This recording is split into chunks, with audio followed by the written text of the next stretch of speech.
Después de analizar cronogramas y ritmos de construcción en el video anterior, nos centramos ahora en uno de los factores más complejos y críticos de gestionar en obra, la mano de obra especializada.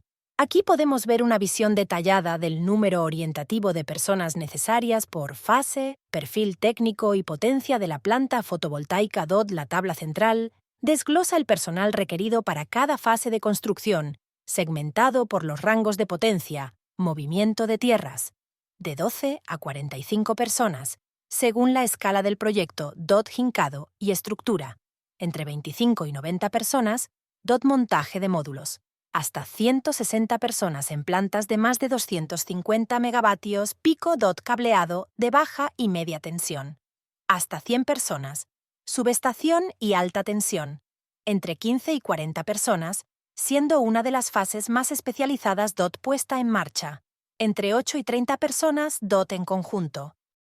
Una planta de 50 a 100 megavatios pico requiere entre 130 y 180 empleos totales durante la fase de obra DOT. Una planta de 250 a 500 megavatios pico llega a requerir entre 400 y 550 trabajadores durante el ciclo completo de construcción.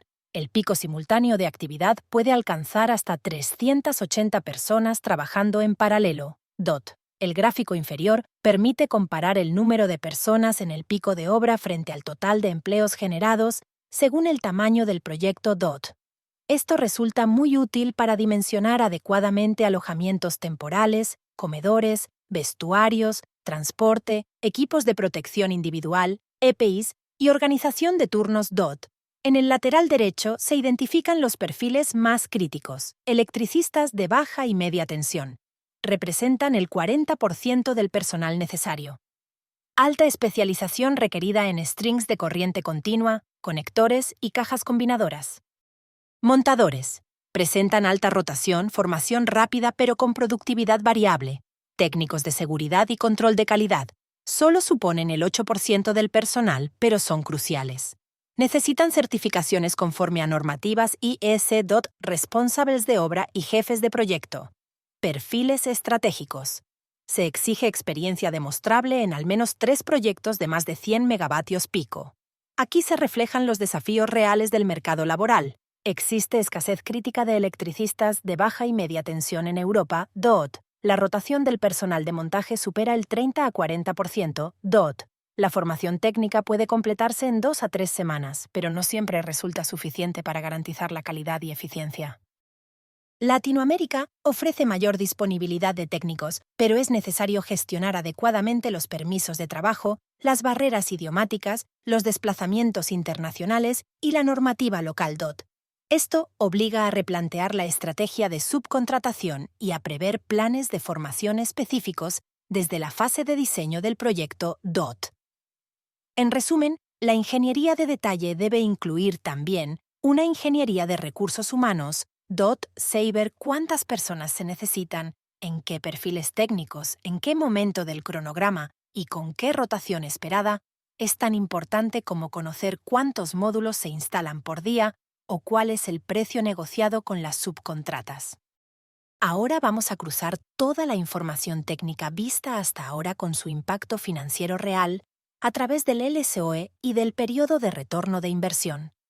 Veremos cómo la ubicación geográfica, el tamaño del proyecto y las condiciones de conexión a red pueden transformar completamente la rentabilidad de una planta fotovoltaica DOT. El gráfico principal compara el coste nivelado de la energía en euros por megavatio hora en 3 zonas climáticas de España, sur de España, el más competitivo, con un LCOE de entre 23 y 28 euros por megavatio hora DOT centro de España, escenario intermedio, entre 25 y 30 euros por megavatio hora DOT norte de España. El más caro, superando los 31 euros por megavatio hora, incluso en plantas de gran escala DOT. En todos los casos, observamos que el aumento de potencia instalada reduce el LCOE de forma consistente, reducción estimada de entre 4 y 6 euros por megavatio hora al pasar de 50 a 250 megavatios pico. Esto se debe tanto a la economía de escala como a la dilución de los costes fijos, subestaciones, ingeniería, escada, permisos, etc. La tabla inferior añade contexto global con datos relevantes de Chile y México. Región de Atacama, Chile.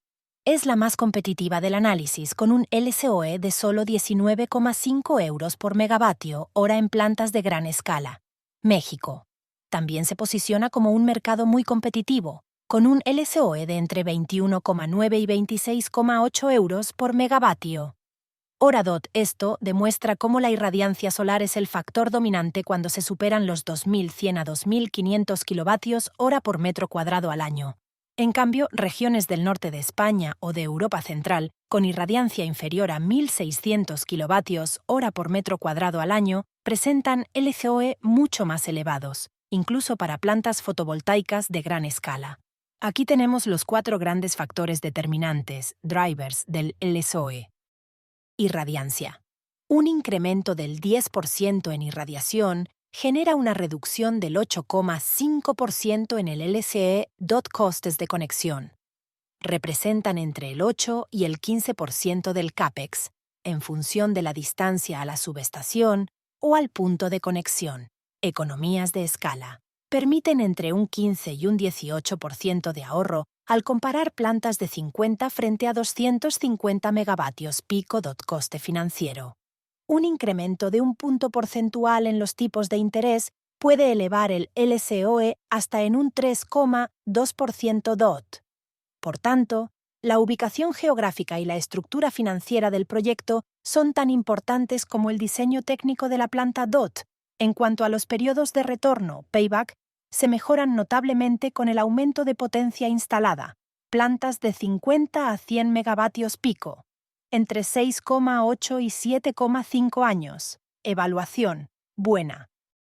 Plantas de 100 a 250 megavatios pico, entre 6,2 y 6,9 años. Evaluación, muy buena. Plantas de 250 a 500 megavatios pico, entre 5,5 y 6,3 años. Evaluación, excelente. Estos valores hacen que los proyectos superiores a 250 megavatios pico sean especialmente atractivos para fondos de inversión o estructuras de mercado libre, merchant, con cobertura parcial mediante contratos PPA.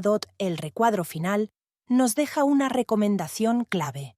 En España, la ubicación con menor coste de conexión y acceso a red es, en muchos casos, más determinante que unos pocos puntos adicionales de irradiancia.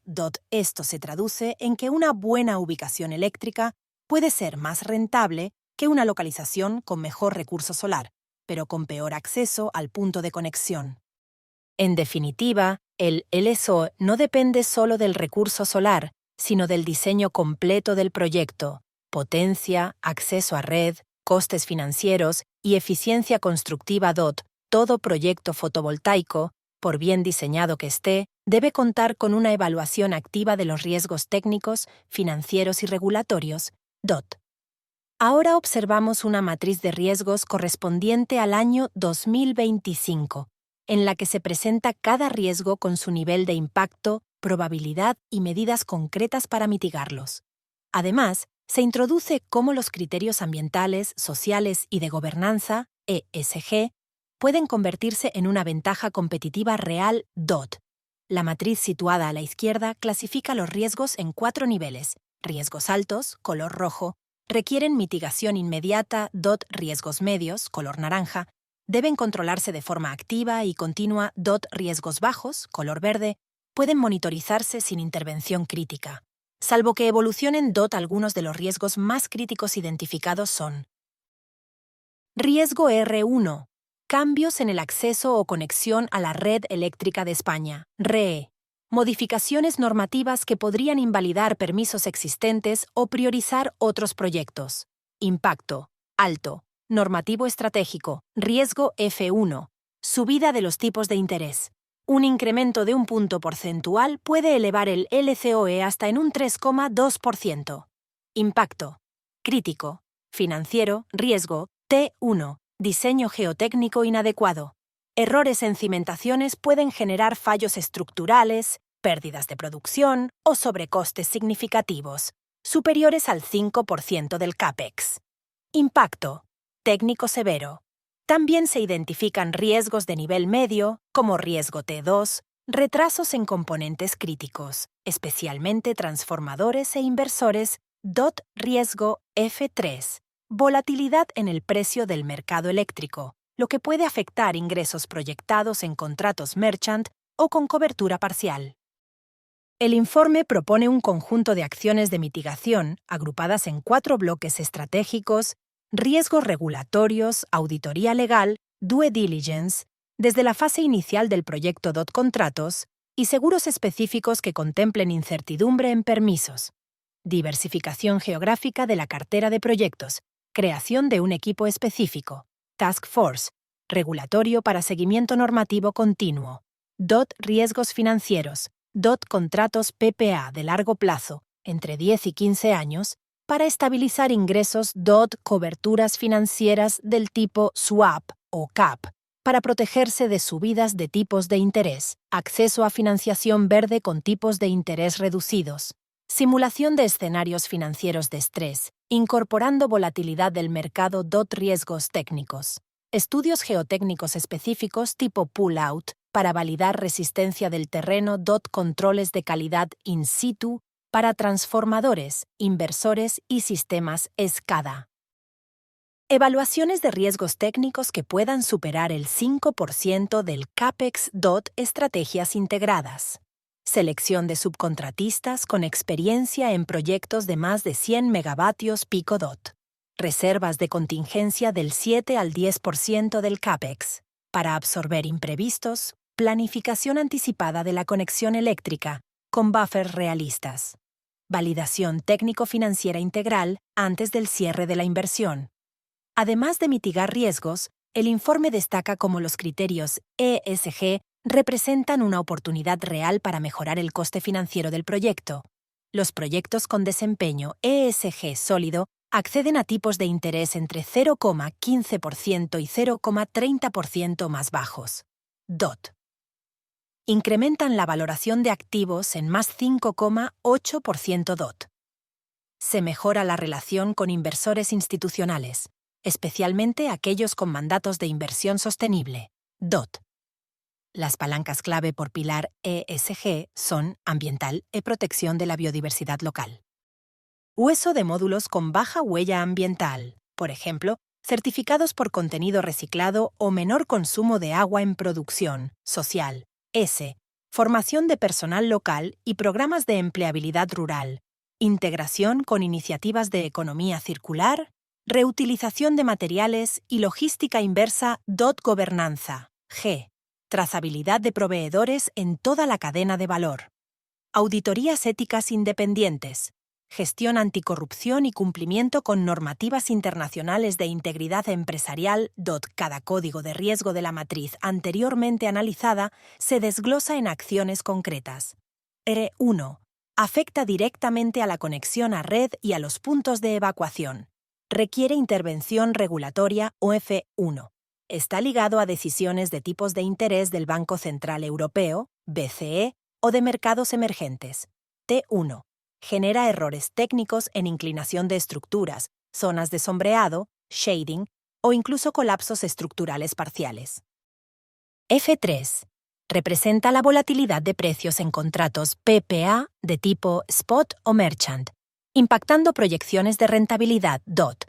Todos estos elementos deben estar incorporados en los planes de ejecución del proyecto, así como en los contratos EPC, los análisis due diligence y las estrategias de financiación sostenible. Una buena gestión de los riesgos no solo previene desviaciones, también mejora la rentabilidad del proyecto, reduce los costes financieros y acelera el cierre bancario. Llegamos a las conclusiones clave del informe. Aquí resumimos cuál es el CAPEX óptimo por rango de potencia, qué estrategias maximizan la rentabilidad y cuáles serán los factores de éxito para el desarrollo de plantas utility scale en los próximos 24 meses. El informe clasifica los niveles de CAPEX en 3 rangos, según la potencia instalada: plantas mayores de 250 megavatios, pico. CAPEX estimado, entre 0,35 y 0,40 euros por vatio pico. Nivel óptimo. Uso de estructura de un eje simplificada. Centros de transformación estandarizados. Economías de escala en operación y mantenimiento. Alrededor de 1,5 euros por kilovatio pico al año. Plantas entre 100 y 250 megavatios pico. CAPEX estimado. Entre 0,40 y 0,46 euros por vatio pico. Nivel competitivo. Uso de trackers con alto índice de cobertura del suelo. Ground Coverage Ratio. Escala aceptable en costes de conexión y en punto de evacuación a red. Plantas entre 50 y 100 megavatios pico. CAPEX estimado. Entre 0,46 y 0,52 euros por vatio pico. Nivel estándar. Requieren diseño muy optimizado. Necesitan compensar con eficiencia en los costes operativos, OPEX. Estos valores están alineados con los mínimos observados en los últimos 6 meses de mercado, reflejando las mejores prácticas de ingeniería y ejecución actuales. 4 estrategias destacan como esenciales. Diseño integrado. Estandarización de skids y strings de corriente continua. Reducción de cableado en corriente continua. Entre 15 y 20% de ahorro potencial. Estrategia financiera híbrida. Combinación de contratos PPA con participación en mercado libre, Merchant. Acceso a financiación verde con condiciones favorables y criterios ESG. Contratación óptima. Modelo de multicontratación con especialistas por fase que permite hasta un ahorro adicional del 5,8% respecto a un modelo de EPC único. Inclusión de una reserva de contingencia del 7% del CAPEX. Operación avanzada con inteligencia artificial, optimización dinámica de seguidores solares y del curtailment. Potencial de incremento en la producción de entre 2 y 4%. Hoja de ruta para nuevos desarrollos. 6 ejes estratégicos, técnicos, uso de módulos fotovoltaicos de más de 650 vatios pico, preferentemente TOPCon. Integración del sistema SCADA desde la fase de diseño. Sistemas de almacenamiento integrados con una capacidad del 30 al 50% respecto a la potencia instalada. Económicos, objetivo del LCOE inferior a 25 a 28 euros por megavatio hora. Contratos PPA flexibles, adaptados a las condiciones de mercado. Participación en servicios de red valorizables. Reactiva, regulación, soporte de tensión. Temporales. Planificación anticipada de entre 9 y 12 meses desde la fase de tramitación. Despliegue temprano de infraestructuras críticas como caminos de acceso, zanjas y tendidos principales. Organizativos. Formación de equipos multidisciplinares desde la fase inicial. Programas de formación técnica local, enfocados en perfiles eléctricos y de montaje. Digitalización del control constructivo mediante herramientas de seguimiento y QA/QC en tiempo real. ESG y agrivoltaica. Incorporación del enfoque ESG como ventaja competitiva financiera. Desarrollo de proyectos agrivoltaicos integrados en entornos rurales, promoviendo la coexistencia entre producción energética y agricultura local. Inteligencia artificial y predicción. Implementación de modelos de pronóstico, forecasting, mediante redes neuronales. Modelos predictivos aplicados a producción energética, OPEX y riesgos técnicos y financieros, según proyecciones de Bloomberg NEF, BNF, y la Agencia Internacional de la Energía, IEA, se espera que entre los años 2026 y 2027, el CAPEX se reduzca a 0,30 a 0,35 euros por vatio pico, en plantas de 300 megavatios pico. Módulos de entre 700 y 750 vatios pico se convertirán en el nuevo estándar del mercado. La hibridación con almacenamiento, con una capacidad de entre 30 y 50% respecto a la potencia instalada, será el principal factor de rentabilidad de los proyectos. Espero que te hayan gustado esta serie de videos y que te sirvan para tu día a día los precios y tiempos orientativos reflejados en estos videos. Mándame un mensaje privado por LinkedIn y estaré encantado de recibir tus comentarios de forma constructiva para futuros videos. Muchas gracias y saludos fotovoltaicos.